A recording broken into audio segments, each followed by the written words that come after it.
अस्सलाम वालेकुम दोस्तों, मैं हूं वकार अहमद। एक नई वीडियो के साथ आप लोगों की खिदमत में हाजिर हूं। फ्रेंड्स, रिसेंटली मैंने अपनी गाड़ी में थोड़ा डेकोरेशन का काम करवाया है। जैसे कि मैंने इसमें मुकम्मल कंप्लीट फ्लोर मैटिंग की है। सीट कवर्स वगैरह मैंने इस पे चढ़वाए हैं। कुछ मैंने जो है ना इसके चारों जो विंडोज़ हैं उसको मैंने टिंट करवाए हैं। तो सोचा कि आप लोगों से थोड़ा डिस्कस कर लूँ और आप लोगों को उसकी प्राइस के बारे में भी बता दूं, ताकि अगर इन केस कोई और मेरा भाई अपनी गाड़ी में ये करवाना चाहता है तो उनको थोड़ा आइडिया हो जाएगा। तो जाते हैं सबसे पहले सीट कवर्स और मैटिंग की तरफ, फिर साथ साथ बाकी चीज़ें डिस्कस करते हैं। अच्छा, तो सबसे पहले जो सीट कवर्स हैं वो मैंने कुछ ये वाले जो है ना वो मैंने डलवाए हैं। मैं चूँकि कोहाट में रहता हूँ, तो कोहाट और पेशावर के जो एरिया में फ़िलहाल प्रिंसिपल की अपने सीट कवर्स जो हैं वो अवेलेबल नहीं हैं। तो अगर इन केस आपको रेडीमेड चाहिए तो वो किसी और गाड़ी के जो है ना इसमें फ़िक्स करने की कोशिश करेंगे। आप लोग चेक कर सकते हैं, कुछ इस तरह के हैं ये सीट कवर्स। मैंने डार्क ग्रे और लाइट ग्रे में जो है ना सेलेक्ट किए हैं। उसकी वजह ये है कि गाड़ी का जो इंटीरियर है वो भी हमारे साथ तकरीबन लाइट ग्रे में आ रहा है, तो ये इससे इसकी मैचिंग में आ रही है। हालांकि मेरी कोशिश ये थी कि कोई ऐसी सीट कवर डलवाऊं जो कि ये जो डार्क ग्रे है ये ब्लैक होता और ये लाइट ग्रे होता, तो काफ़ी अच्छा कम्बिनेशन हो जाता। मगर अनफॉर्चुनेटली वहाँ पे इस तरह का कोई कलर अवेलेबल नहीं थे, तो मेरे पास यही ऑप्शन बचता था। और मैं चूँकि जल्दी में था तो वो तैयार करवाने के लिए 1 से 2 दिन मांग रहे थे, तो मैंने सोचा बस जो अवेलेबल हैं वही डलवा के गुजारा फ़िलहाल चला लेते हैं। तो कुछ इस टाइप के हैं सीट कवर्स। बैक साइड की अगर मैं दिखा दूं तो वो कुछ इस टाइप के हैं।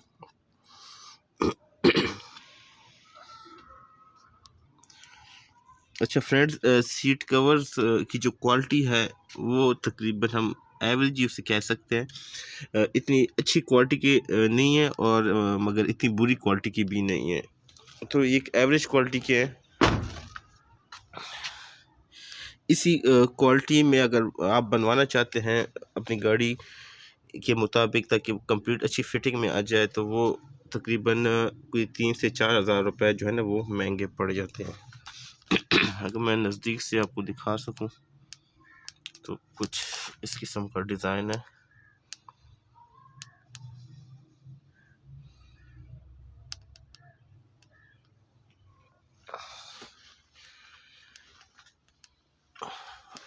बैक साइड से कुछ ऐसे नज़र आता है।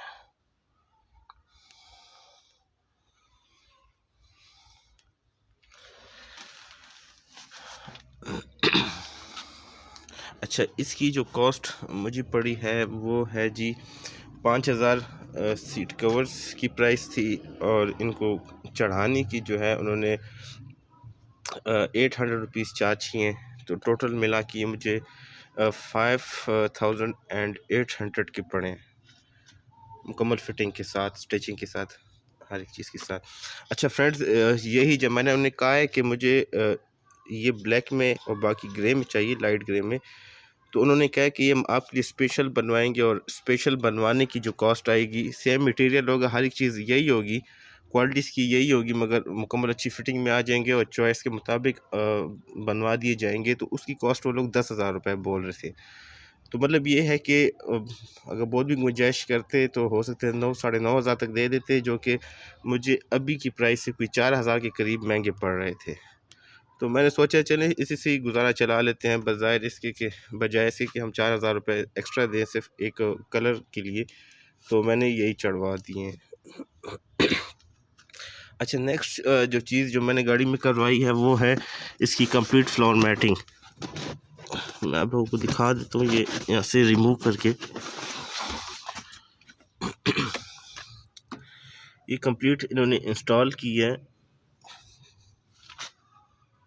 कुछ इस टाइप की है। ये कंप्लीट रेगजीन में इन्होंने इंस्टॉल की है।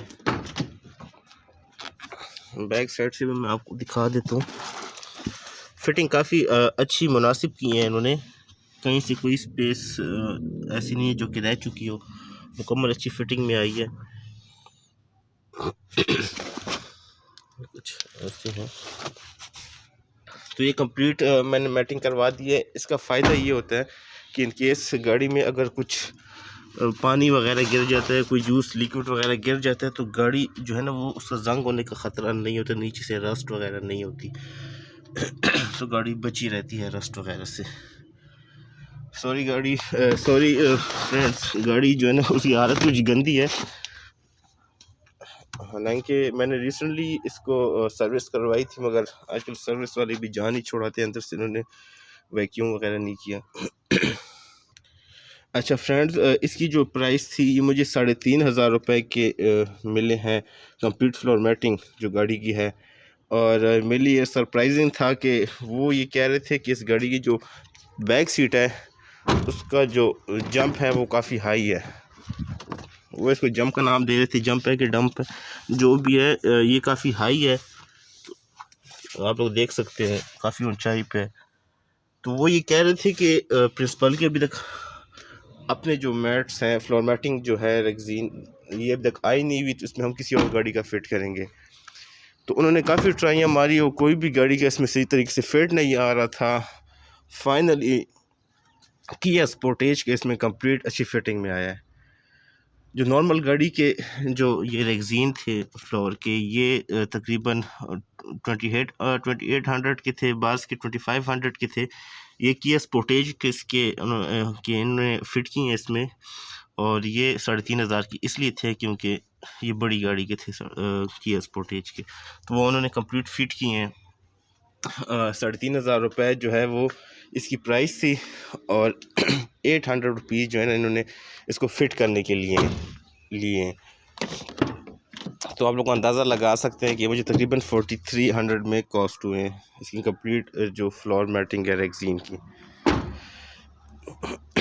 अच्छा, इसके अलावा गाड़ी में के जो साइड वाले विंडोज़ हैं वो मैंने टिंट करवा दी हैं। पर्सनली मुझे अच्छे लगते हैं, हल्का हल्का ब्लैक शेड, और अगर आप लोग गौर करें तो वो एयर प्रेस के साथ भी काफ़ी अच्छी मैचिंग में आ रहे हैं। बहरहाल ये 25% है, इतना डार्क नहीं है। हो सकता है वीडियो में ज़्यादा डार्क नज़र आ रहा हो, मगर इतना डार्क है नहीं और इतना ज़्यादा फील नहीं होता। तो ये तकरीबन चारों विंडोज़ के, और इसके अलावा बैक के जो ट्रंक की विंडो है इस पे मैंने टिंट करवाए हैं, और ये मुझे कॉस्ट हुई है 1500 की। मैंने जो इस पर टिंट करवाई, जो मटेरियल यूज़ हुआ है ये चाइनीज़ मेड है, जो कि थोड़ा महंगा है बकौल शॉपकीपर के कि ये अच्छी क्वालिटी की है, इस पर स्क्रैचेस नहीं आते हैं। इसमें पाकिस्तानी क्वालिटी की भी होते हैं, पाकिस्तानी मेड, और उनकी क्वालिटी इतनी अच्छी नहीं होती। वो तकरीबन चारों विंडोज़ और ट्रंक की जो विंडो है उसको मिला के 1000 तक वो टिंट हो जाती है। जो मैंने जो चढ़वाए हैं ये मुझे 1500 की कॉस्ट हुई है। इसके अलावा जो स्टीयरिंग कवर है ये मैंने स्टिचिंग वाला इस पे चढ़वाया, स्टिच करवाया। तकरीबन एवरेज ही है, इतनी अच्छी स्टिचिंग नहीं की। ये मुझे 600 की कॉस्ट हुई है स्टिचिंग समेत, सब कुछ मिला के। और कुछ इस क्वालिटी की है, क्वालिटी एवरेज है, इतनी अच्छी नहीं है, मगर बहरहाल ठीक है, ओके है। अच्छा, नेक्स्ट जो चीज़ है वो है ये गियर नॉब। ये सिलिकॉन रबड़ का गियर नॉब है, गियर नॉब का कवर है, काफ़ी अच्छा फील होता है और ग्रिप काफ़ी अच्छी हो जाती है। और मज़े की बात यह है कि लाइट ग्रे कलर में है, जो कि सीट कवर्स वगैरह के साथ मैच हो रहा है। ये मुझे 200 रुपये की पड़ी है, 200 की, और मगर इससे काफ़ी अच्छी ग्रिप काफ़ी अच्छी हो चुकी है, और काफ़ी अच्छा फील होता है जब हम गियर शिफ्टिंग वगैरह करते हैं। अच्छा, लास्ट बट नॉट लीस्ट, सबसे अहम चीज़ जो मैंने करवाई है मुझे लगता है वो है जी, तो वो ये है कि गाड़ी की हेडलाइट की थ्रो जो है वो मुझे थोड़ी कम फील होती थी। जब भी मैं किसी हाईवे वगैरह पे जा रहा होता था तो मुझे लगती थी कि बाकी कार्स की जो हेडलाइट की थ्रो है वो काफ़ी ज़्यादा है और उनकी विजिबिलिटी काफ़ी ज़्यादा थी। इसकी विजिबिलिटी मुझे हाईवेज़ वगैरह पे या मोटरवे पे फ़ील होती थी कि काफ़ी कम है। तो इस सिलसिले में मैंने सोचा कि इसमें कोई अच्छे बल्ब जो है वो मैं लगा दूँ। तो काफ़ी सोचो विचार के बाद काफ़ी जो है ना कंपैरिजन करके मुख्तलिफ़ बल्बों के काफ़ी देख के फाइनली इसके अंदर मैंने HIDs जो हैं वो इंस्टॉल करवा दी हैं। हो सकता है बाज़ लोगों को मेरा फ़ैसला गलत लगे, मगर बस वैसे ही कुदरती तौर पे एक डिसीजन मैंने कर दिया था। वैसे मेरा जो इरादा था वो LED इंस्टॉल करने का था, मगर जब मैंने वहाँ पे दोनों की रोशनी वगैरह चेक की, कंपैरिजन वगैरह दोनों का किया, तो HIDs मैंने इंस्टॉल करवा दी हैं। HID इंस्टॉल करने का मकसद बिल्कुल भी हरगिज़ भी ये नहीं है कि मैं जो है ना फुल पे ऑन करके लोगों की आंखें ख़राब करूं। मुझे खुद भी बुरा लगता है जब किसी की लाइट डायरेक्टली आंखों में पड़ती है। तो मैंने इंस्टॉल तो करवा दी हैं, मगर ये कि हमेशा लो पे ही रहता है। HIDs की मज़े की बात ये है कि ये लो पे जो है आम नॉर्मल गाड़ी की जो लाइट होती है येलो लाइट वही होती है, जबकि हाई बीम पे जो है ना वो वाइट वाली लाइट ऑन हो जाती है, जिसकी विजिबिलिटी काफ़ी ज़्यादा क्लियर हो चुकी होती है, जिसकी थ्रो काफ़ी क्लियर हो जाती है। और इसके अलावा मतलब रोड पे तो इसकी थ्रो होती अच्छी है, मगर रोड के आसपास का भी काफ़ी एरिया ये कवर कर लेती है और काफ़ी विजिबिलिटी क्लियर हो जाती है। बहुत तेज़ होती है ये लाइट। मेरी तो मतलब जिसने इंस्टॉल करवाई, मेरा मानना यही है, मेरा मशवरा भी यही है कि नॉर्मल रिटर्न में इसको यूज़ नहीं करनी चाहिए, क्योंकि सामने जब गाड़ीज़ आती हैं उनके लिए तकलीफ़ का बायस बन सकती है। तो कोशिश करें कि हमेशा लो पे ही रखें जो नॉर्मल लाइट है। मतलब इंतहाई ज़रूरत के वक्त कोई ऐसा टाइम हो कि रोड्स बिल्कुल खाली हों और विजिबिलिटी का मसला हो तो फिर ही ऑन करनी चाहिए। अदरवाइज़ अगर आप लोग ऐसे रोड पे जा रहे हैं जिस रोड पे दोनों तरफ से ट्रैफिक आ रही हैं, तो या किसी शहर वगैरह से गुजर रहे हैं, तो मेरा मशवरा ये है, एक रिक्वेस्ट भी ये है कि इसको ऑन ना करें, लो पे चलाएँ गाड़ी को, लो बीम पे। मैं आपको थोड़ा बहुत डेमो दे देता हूँ कि इसकी लाइट है कैसी। सॉरी गाइज़, मेरा थोड़ा गला ख़राब है, हो सकता है मेरी वॉइस जो है वो आप लोगों को ज़्यादा ठीक ना फील हो रही हो।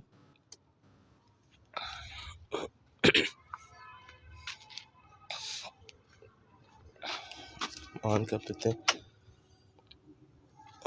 अच्छा, लो बीम पे इसकी थ्रो कुछ ऐसी है। दिन का टाइम है तो इतनी ज़्यादा नहीं फील हो रही होगी आप लोगों को। तो इंशाल्लाह मैं वेट करता हूँ शाम का, जब अंधेरा हो जाएगा तो फिर मैं आप लोगों को इसकी ठीक तरीके से थ्रो दिखा सकूँगा। हाई बीम पे कुछ ऐसी थ्रो है इसकी।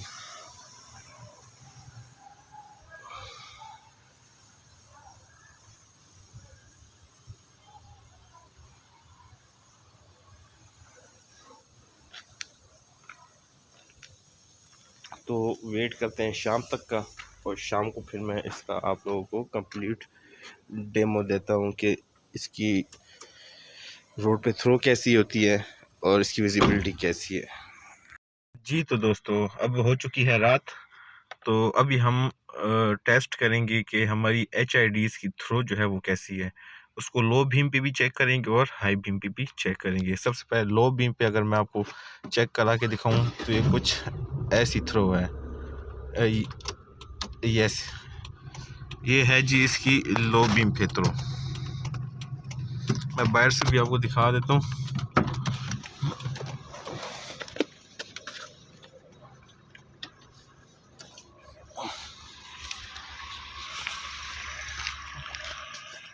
ये कुछ इसकी थ्रो है, सामने से कुछ ऐसी है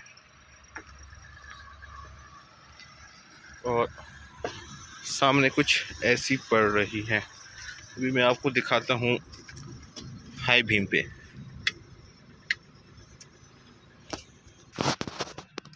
तो अब हम ट्राई करते हैं HIDs, और ये HIDs जो है ना मैंने ऑन कर दिए हैं। आप लोग इसकी विजिबिलिटी देख सकते हैं।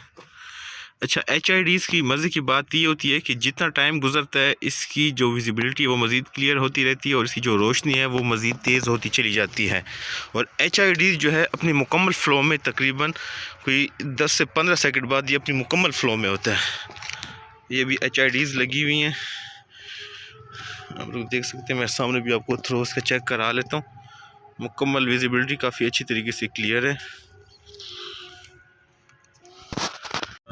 जी जनाब, तो ये अभी गाड़ी को मैं लो बीम पे चला रहा हूँ। लाइट्स मैंने लो बीम पे ऑन की हुई है, आप लोग विजिबिलिटी देख सकते हैं। अच्छा, लो बीम पे जो है ना ये लाइट आंखों पे भी नहीं पड़ती और ये नॉर्मल लाइट ही है, वैसे ही जैसे कि आम गाड़ी में जो हम हेलोजन बल्ब वगैरह डलवाते हैं, इसकी लाइट बिल्कुल उसी तरीके से होती है, उसी तरह से ही होती है, मगर वो ऐसे डिम होती है। आप देख सकते हैं कि इससे भी विजिबिलिटी काफ़ी हद तक जो है ना क्लियर हो चुकी है।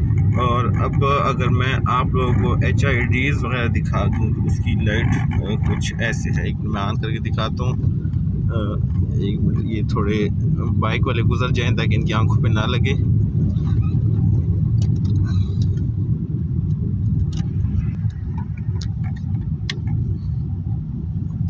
अच्छा, आप लोग भी देख सकते हैं कि विजिबिलिटी आप लोग चेक कर सकते हैं कि कितनी क्लियर है। और HIDs जो आती हैं ये बिल्कुल रोड पे फैल जाती है। आप लोग चेक कर सकते हैं कि सामने रोड को तो कवर कर ही रही है काफ़ी दूर तक, मगर साथ में रोडों की लेफ़्ट और राइट साइड में भी काफ़ी एरिया इसने कवर किए हुए हैं और सामने बिल्कुल रोशनी है, काफ़ी विजिबिलिटी क्लियर हो चुकी है। तो ये थी HID हाई बीम पे।